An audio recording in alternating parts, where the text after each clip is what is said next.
My name is Tuki Mathibedi from Unit 19. My interest in architecture and politics has played a huge role in how I read and understand my environment.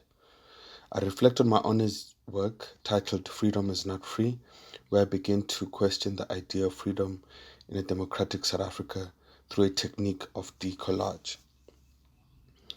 In my honours design proposition was an attempt to introduce a socio-political system through an inauguration of the future president, an event that locates itself in Marikana, where the 34 miners were gunned down by the South African police in view of TV cameras.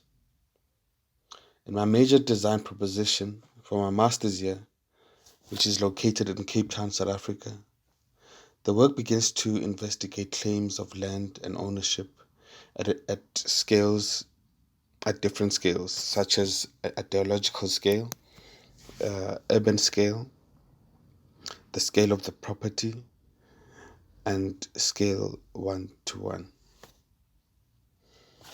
In Ikapadutu, the game was inspired by the encounter of the Khoi and Son with the first white man to land in Cape Town.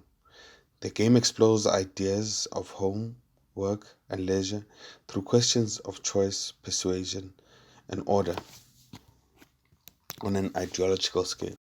The results revealed how the natives were dispossessed and marginalized from the land they occupied. This investigation was inspired by my family's land claim, which is still in process. The location is Alexandra, Johannesburg. And it was through the production of legal instruments such as title deeds, town planning schemes, and law that this was achieved. Through a medium of collage, I explored how architectural elements such as buildings' physical and natural boundaries were used to legitimize territories that dictate who is granted permission and who is not.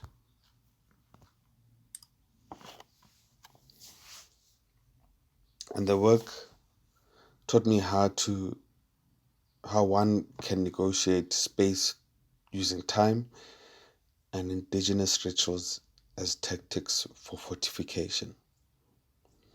In terms of the Cape, located in Lindano Beach, Cape Town, my investigation from Mr.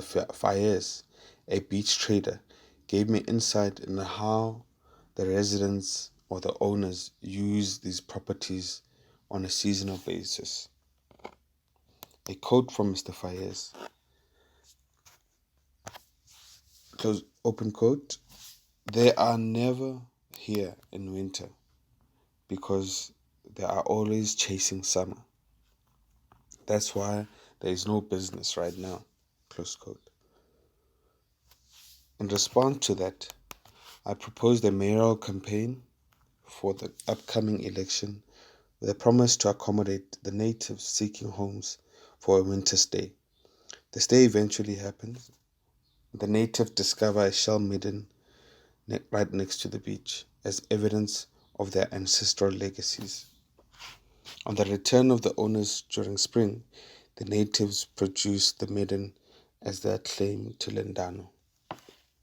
The work investigates architecture's complicity in the bureaucratic production of land ownership, which operates alongside instruments such as legislated land laws, title deeds, and town planning schemes.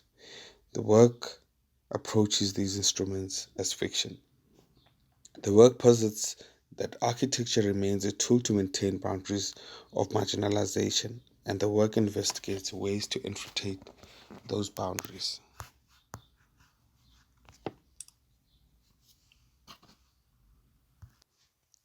When we dance, the dance lasts forever. We affirm our footprints onto the ground, shaking off all the troubling souls attached to men, and take in the good spirit of the ground. It is an awakening, a rebirth, letting go of the old into the new.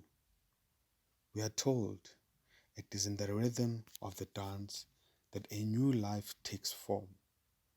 One cannot achieve that alone. However, as a collective, the new body takes form. We dance to heal, we dance to celebrate, and we dance to shake off the burdens that rest on our shoulders. The shaman prophesied, "The land is ours." We always knew that the conquest will only last for 600 years. Their laws, their policies, and paper claims can only be described as fictional performances in the land of the great gods. We stored our markings deep into the ground, and they shall reveal themselves as their term comes to an end. This is what we have left for you, to use in the spirit of reunion to our indigenous land, and this should start on the land between Kemps Bay and Hart Bay. Our project will explore spaces anchored around Khoi and San sacred sites within Cape Town as ceremonial sites of intervention. Through an urban design framework, it will map a seasonal network of spiritual ceremonies through a festival procession of no ownership.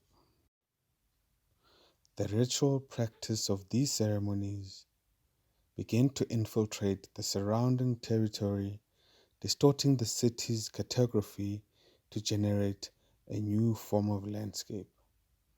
The proposition will focus on Cape Town at the ideological scale, the urban scale where the festival procession will take place, and rituals at the scale of the body connecting two sites. In order to know who will be performing these rituals, we had to refer to the lineage of the modern day Khoi and San. And these are the characters